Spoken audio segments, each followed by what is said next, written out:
या दुग्ध पदार्थों से जुड़े किसानों की बात हो, सरकार हर किसान को देती है सुरक्षा की गारंटी। ऐसे अन्नदाताओं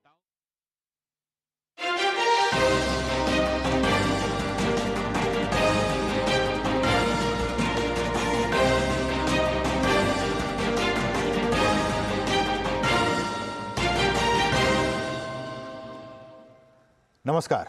इस विशेष समाचार बुलेटिन में आप सभी का बहुत बहुत स्वागत है। मैं हूं असीम मिश्रा और मेरे साथ है मेरी सहयोगी मनीषा।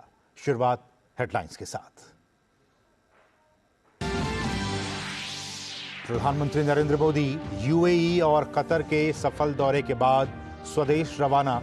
पीएम ने दोहा कतर के अमीर शेख तमीम बिन हमद अल थानी से की मुलाकात। द्विपक्षीय, क्षेत्रीय और वैश्विक मुद्दों पर हुई बातचीत।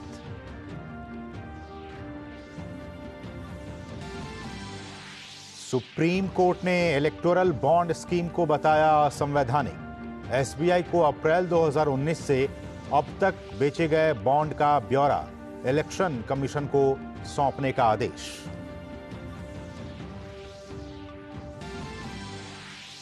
महाराष्ट्र में एनसीपी के शरद पवार गुट को लगा एक और झटका। एनसीपी विधायकों की अयोग्यता के मामले में विधानसभा अध्यक्ष का फैसला। अजित पवार गुट को बताया असली एनसीपी राजनीतिक पार्टी।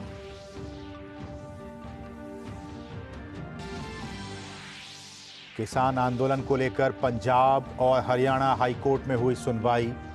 कोर्ट में सरकार द्वारा उठाए जा रहे कदमों की दी गई जानकारी। आज चंडीगढ़ में सरकार और किसानों के बीच होगी तीसरे दौर की वार्ता।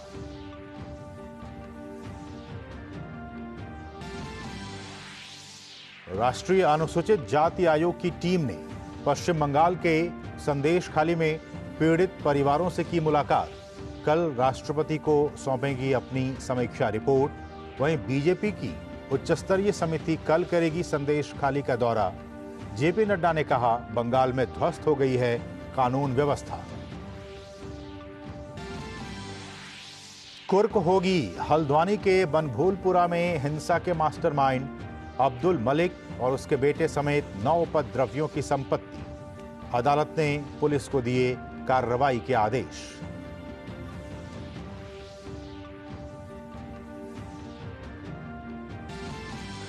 और इंग्लैंड के खिलाफ राजकोट टेस्ट के पहले दिन का खेल खत्म होने तक भारत ने 6 विकेट पर बनाए 326 रन।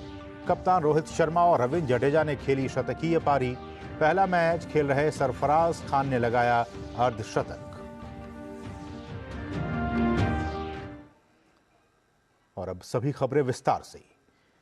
प्रधानमंत्री नरेंद्र मोदी यूएई और कतर के सफल दौरे के बाद स्वदेश रवाना हो गए हैं।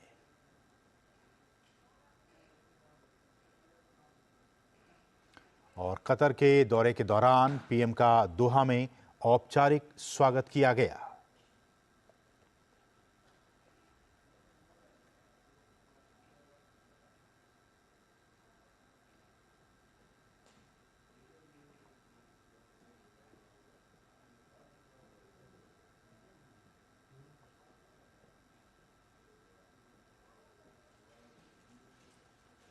प्रधानमंत्री ने कतर के अमीर शेख तमीम बिन हमद अल थानी से मुलाकात की और द्विपक्षीय के साथ साथ क्षेत्रीय और वैश्विक मुद्दों पर बातचीत की।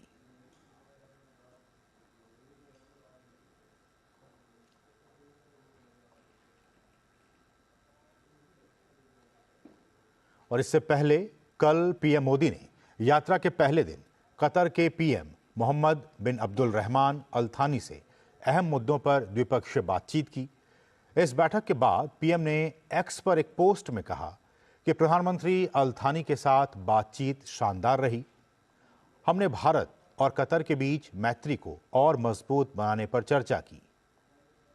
इससे पहले भारतीय विदेश मंत्रालय ने कहा कि पीएम मोदी की कतर के पीएम के साथ बेहद फलदायी वार्ता हुई। पिछले दिनों कतर में सजायाफ्ता 8 भारतीय नागरिकों की रिहाई के बाद पीएम की दोहा की यात्रा काफी अहम मानी जा रही है। साल 2014 में नरेंद्र मोदी के पीएम बनने के बाद से ये उनकी दूसरी कतर यात्रा है।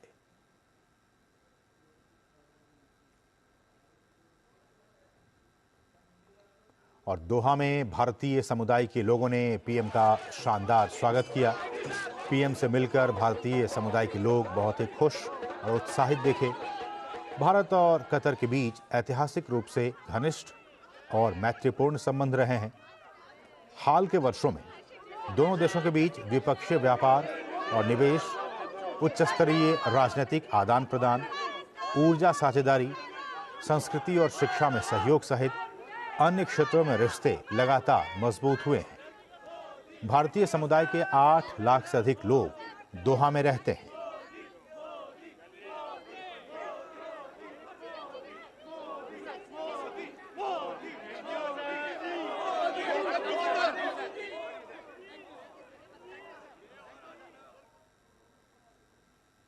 प्रधानमंत्री ने सोशल मीडिया एक्स पर अपनी कतर यात्रा को लेकर एक वीडियो संदेश जारी किया है।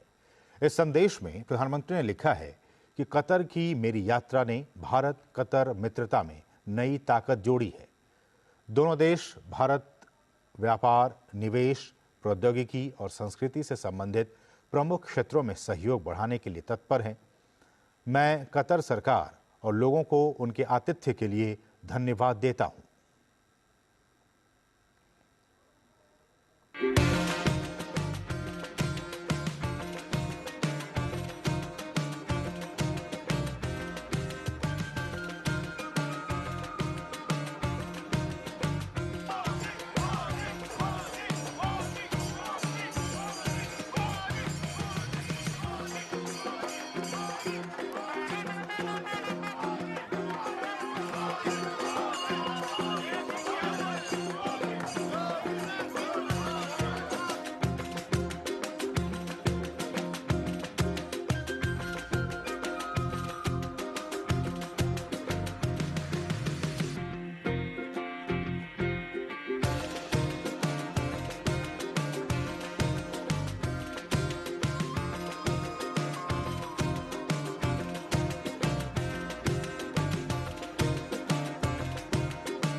और पीएम मोदी की खाड़ी देश कतर की 2 दिवसीय यात्रा पूरी तरह से भारतीय हितों को साधने वाली रही। दोहा में कतर के अमीर शेख तमीम बिन हमद अल थानी के साथ द्विपक्षीय बातचीत में दोनों नेताओं ने व्यापार साझेदारी, निवेश सहयोग, ऊर्जा साझेदारी, क्षेत्रीय सुरक्षा से जुड़े मुद्दे, सांस्कृतिक संबंध और लोगों के बीच आपसी आदान प्रदान सहित व्यापक मुद्दों पर चर्चा की। पीएम ने 8 भारतीय नागरिकों की रिहाई के लिए भी आभार व्यक्त किया।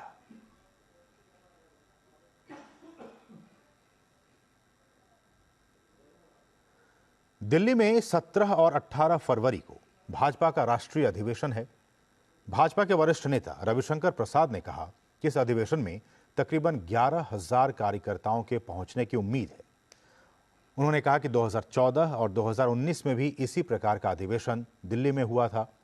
अधिवेशन की शुरुआत राष्ट्रीय अध्यक्ष जेपी नड्डा के भाषण से होगी, तो वहीं समापन पर पीएम मोदी के उद्बोधन का इंतजार सभी को रहेगा। रविशंकर प्रसाद ने कहा कि भाजपा 2024 के लोकसभा चुनाव में 370 सीट को लेकर कृत संकल्पित है और बैठक के दौरान इसी मुद्दे को लेकर रणनीति बनेगी। 17 तारीख को फर्स्ट हाफ में पदाधिकारियों की बैठक होगी और 3 बजे झंडोत्तोलन होगा और उसके बाद ये 18 तक ये कार्यक्रम चलेगा। इसमें 2 प्रस्ताव पारित किए जाएंगे। आगामी चुनाव पर विस्तार से चर्चा होगी। विस्तारकों की बैठक होगी अलग से और विकसित भारत का जो पूरा कॉन्सेप्ट है उसका एक उसमें प्रदर्शनी भी लगेगी कि देश भर से लोग आएंगे उनको बताने के लिए। माननीय राष्ट्रीय अध्यक्ष जी का उद्घाटन भाषण होगा। माननीय प्रधानमंत्री जी पदाधिकारियों की बैठक में भी रहेंगे और वो समापन करेंगे।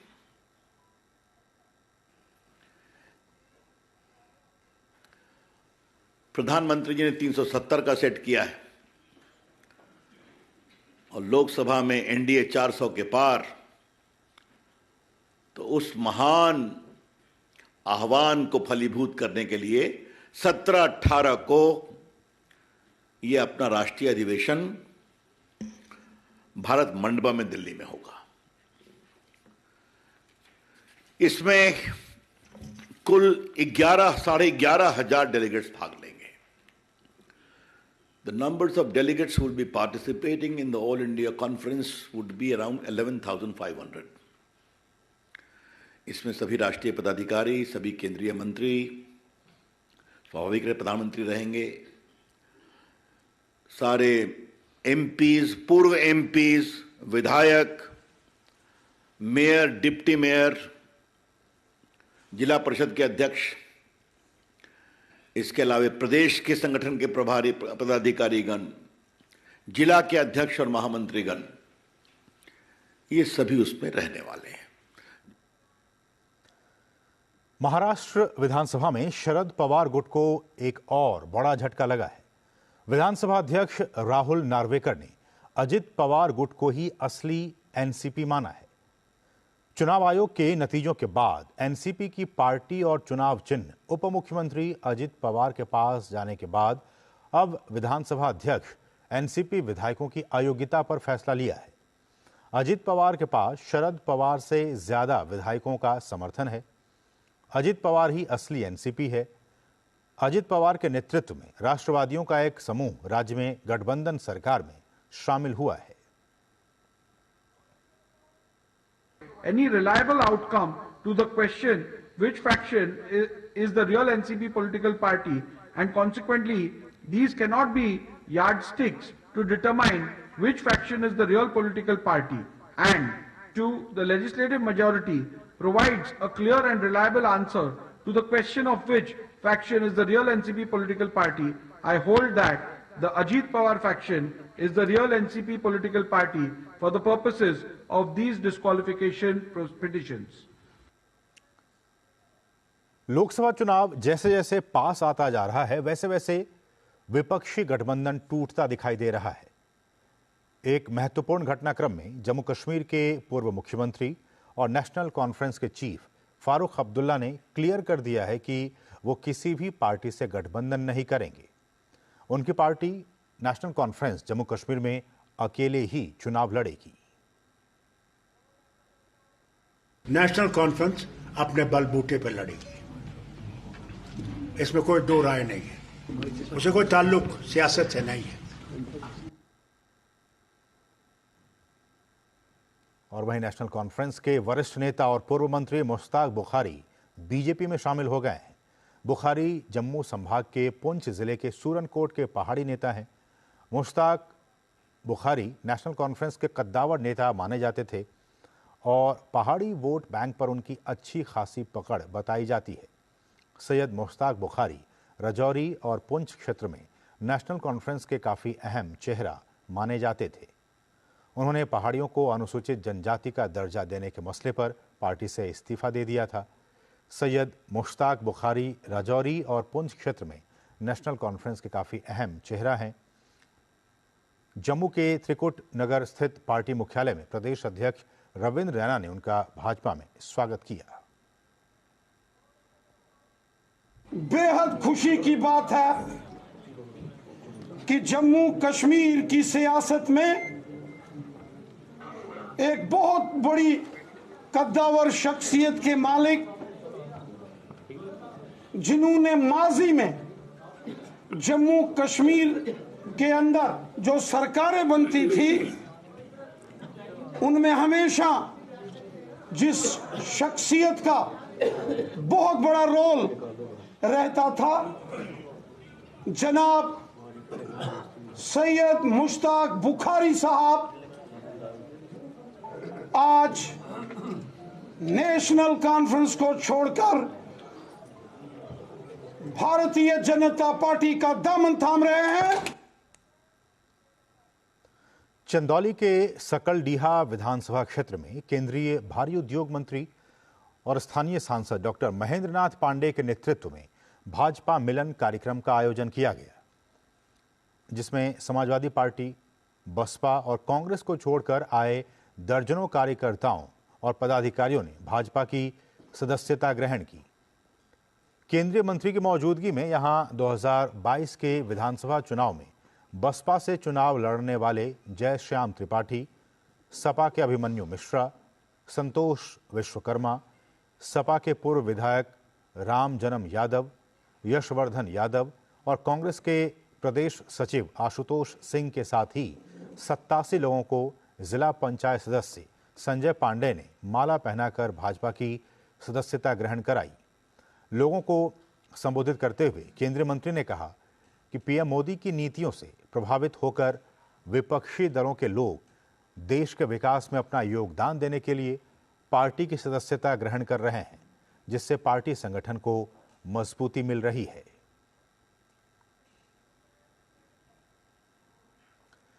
इलेक्टोरल बॉन्ड्स को लेकर सुप्रीम कोर्ट ने बड़ा फैसला सुनाया है। सुप्रीम कोर्ट ने इलेक्टोरल बॉन्ड स्कीम को असंवैधानिक करार देते हुए उस पर रोक लगा दी है। कोर्ट ने कहा है कि इलेक्टोरल बॉन्ड सूचना के अधिकार का उल्लंघन है।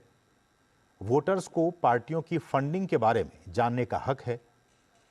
कोर्ट ने आदेश दिए हैं कि बॉन्ड खरीदने वालों की लिस्ट सार्वजनिक की जाए। साथ ही साथ कोर्ट ने बैंक को इलेक्टोरल बॉन्ड बेचना बंद करने को भी कहा है। साथ ही कोर्ट ने एसबीआई को अप्रैल 2019 से अब तक बेचे गए इलेक्टोरल बॉन्ड का ब्यौरा चुनाव आयोग को सौंपने को कहा है। कोर्ट ने माना कि इलेक्टोरल बॉन्ड स्कीम वोटर्स के जानने के अधिकार का हनन करती है। बेंच ने माना कि यह स्कीम वोटरों के आर्टिकल 19(1)(a) का उल्लंघन करती है। एसबीआई चुनावी बॉन्ड पाने वाले राजनीतिक दलों का सभी विवरण 6 मार्च तक ईसीआई को सौंप देगा। 13 मार्च तक ईसीआई इसे आधिकारिक वेबसाइट पर प्रकाशित करेगा।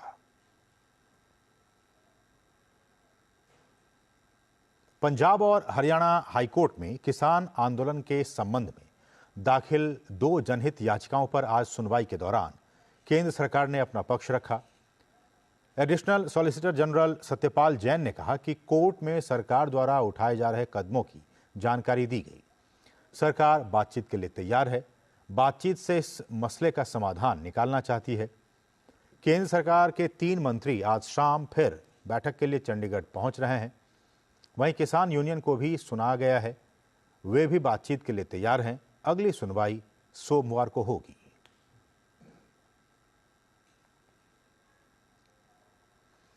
आंदोलन कर रहे किसानों के साथ आज केंद्र सरकार की तरफ से एक और दौर की वार्ता होगी।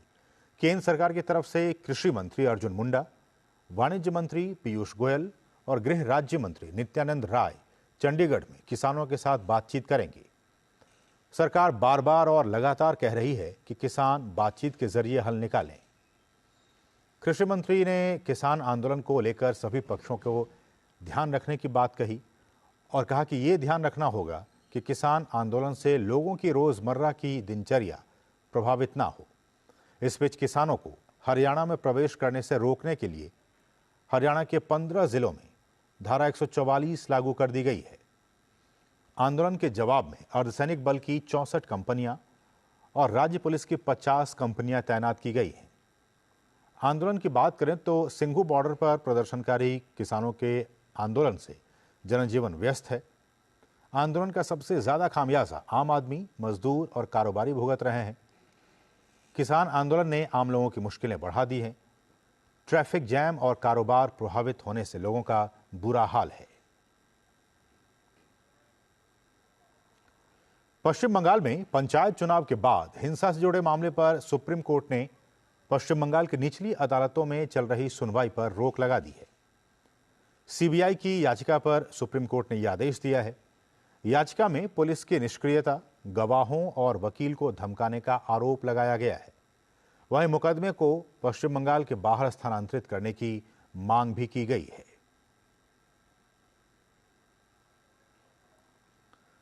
और राष्ट्रीय अनुसूचित जाति आयोग की टीम ने पश्चिम बंगाल के संदेश खाली क्षेत्र में पीड़िता और उसके परिवार से मुलाकात की। आयोग के राष्ट्रीय अध्यक्ष अरुण हल्दर और सदस्य अंजू बाला ने पीड़ितों से मुलाकात के बाद कहा कि वो अपनी समीक्षा रिपोर्ट शुक्रवार को सुबह 11 बजे माननीय राष्ट्रपति जी को सौंपेंगे।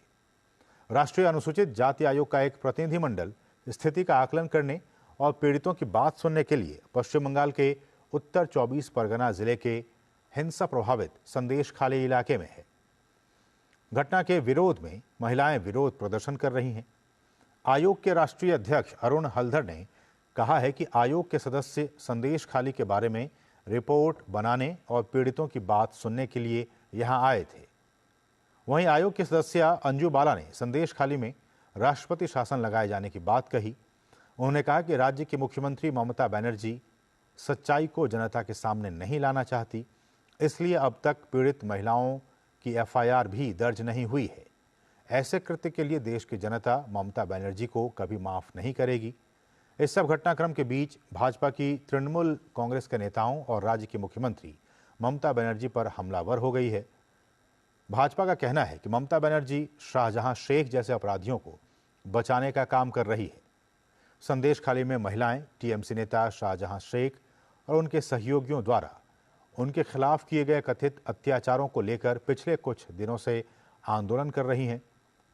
पुलिस लाठीचार्ज के दौरान मजूमदार को चोटें भी आईं। संदेश खाली की घटना पर भाजपा ने केंद्रीय मंत्रियों और सांसदों की 6 सदस्यीय कमेटी बनाई, जिससे घटना के तथ्यों और घटना की निष्पक्ष जांच करवाई जा सके। पश्चिम बंगाल के संदेश खाली में राजनीति भी बेहद गर्म है। बीजेपी ने यहां हुए महिलाओं के यौन उत्पीड़न और हिंसा के मामले में सच्चाई सामने लाने के इरादे से 6 सदस्यों की उच्च स्तरीय कमेटी गठित कर दी है, जो कल संदेश खाली जाएगी और पीड़ितों से बातचीत करेगी। इस समिति में 2 केंद्रीय मंत्री भी शामिल हैं। सभी सदस्य घटनास्थल का दौरा कर जानकारी इकट्ठा करेंगे और अपनी रिपोर्ट पार्टी अध्यक्ष को सौंपेंगे। जेपी नड्डा ने संदेश खाली की घटना को हृदय विदारक बताया। समिति के सदस्यों की बात करें तो इसका संयोजक केंद्रीय मंत्री अन्नपूर्णा देवी को बनाया गया है। अन्य सदस्यों में केंद्रीय मंत्री प्रतिमा भौमिक, सांसद सुनीता दुग्गल, कविता पाटीदार, संगीता यादव और उत्तर प्रदेश के पूर्व पुलिस महानिरीक्षक और सांसद ब्रिजलाल हैं। हल्द्वानी सिविल कोर्ट ने हल्द्वानी हिंसा के नामजद मास्टरमाइंड अब्दुल मलिक, उसके बेटे सहित 9 उपद्रवियों की संपत्ति कुर्क करने के आदेश जारी कर दिए हैं। पुलिस सूत्रों के मुताबिक कोर्ट ने सभी 9 आरोपियों पर सीआरपीसी की धारा 82 और 83 के तहत कार्रवाई की अनुमति दे दी है। पुलिस ने कोर्ट में आरोपियों की संपत्ति कुर्क करने के लिए आवेदन किया था। 8 फरवरी को हल्द्वानी के बनभूलपुरा क्षेत्र में हुई हिंसा के बाद पुलिस ने 3 अलग अलग मामले दर्ज किए थे। इसमें 18 लोगों को नामजद किया गया था। इनमें से पुलिस अब तक 7 लोगों को गिरफ्तार कर चुकी है। मंगलवार को सिविल कोर्ट ने सभी 9 आरोपियों के खिलाफ गैर जमानती वारंट जारी कर दिए थे। बुधवार को पुलिस दोबारा कोर्ट पहुंची और इन 9 आरोपियों की रिपोर्ट भी पेश की। पुलिस ने इन उपद्रवियों के खिलाफ धारा 83 के तहत कार्रवाई करने की मांग की। कोर्ट ने इसके बाद अब्दुल मलिक, उनके बेटे अब्दुल मोईद, निवर्तमान पार्षद शकील अंसारी, वसीम, मोकीन सैफी, एजाज अहमद तस्लीम, जियाउल रहमान और रईस की संपत्ति कुर्क करने के आदेश जारी कर दिए हैं। और पीएम मोदी ने सोशल मीडिया एक्स पर अपनी कतर यात्रा को लेकर एक वीडियो संदेश जारी किया है। इस संदेश में उन्होंने लिखा है कि कतर की मेरी यात्रा ने भारत कतर मित्रता में नई ताकत जोड़ी है। दोनों देश भारत व्यापार, निवेश, प्रौद्योगिकी और संस्कृति से संबंधित प्रमुख क्षेत्रों में सहयोग बढ़ाने के लिए तत्पर हैं। मैं कतर सरकार और लोगों को उनके आतिथ्य के लिए धन्यवाद देता हूं।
तो इसके साथ ही इस विशेष समाचार बुलेटिन में बस इतना ही।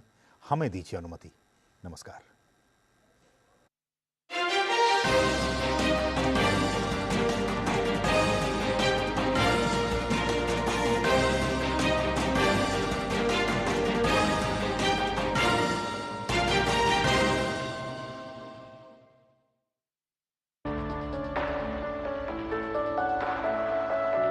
गणतंत्र के भव्य भवन में मुलाकात होगी राष्ट्र की प्रथम नागरिक से। नमस्कार मैम। नमस्कार। मैंने सुना है कि द्रौपदी मुर्मू, आपकी अनुमति से आपका नाम ले रही हूँ, ये नाम आपको अध्यापक ने दिया है स्कूल में। दुर्गी का दो रहने दो और लास्ट का पोदी करने दो कि द्रौपदी हो। सेंगोल के उस अनुभव के बारे में अगर आप कुछ बताना चाहें। मुझे एक अजीब सी शरीर में या मन मस्तिष्क में महसूस हुआ कि ये एक पवित्र था, क्योंकि हम ऑगस्ट हाउस, जो भी हम सदन को हम ऑगस्ट हाउस पवित्र गृह है, यहाँ 140 करोड़ लोगों का भाग्य नियंत्रण होता है कि आप लोगों के द्वारा चुने जाते हैं और लोगों के लिए ही काम करना चाहिए। और लोग प्यार करते हैं, इसीलिए आपको वोट देते हैं, इसीलिए उसके बदले प्यार ही उनको देना चाहिए और उनका दुख सुख का साथी होना चाहिए। संस्कृति को मैं आत्मा मानती हूँ। संस्कृति ही हमको वे ऑफ लाइफ है, जिंदगी जीने का एक धारा है।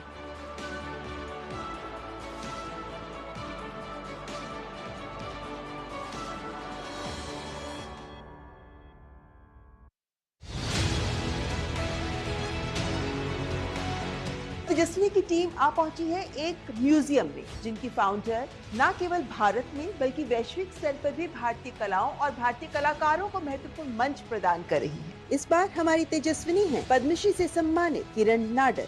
मैंने सोचा था कि जो भी हमारी बड़ी हेरिटेज है इंडिया में आर्ट की, तो लोगों को उसमें क्या शिक्षा मिल सकती है, और मैंने यही सोचा कि जो मेरी कलेक्शन है मैं उसको म्यूजियम में कंट्रीब्यूट करूं। बहुत एक्सिलरेटिंग फीलिंग होती है कि यंगर आर्टिस्ट भी आज काफी काम कर रहे हैं।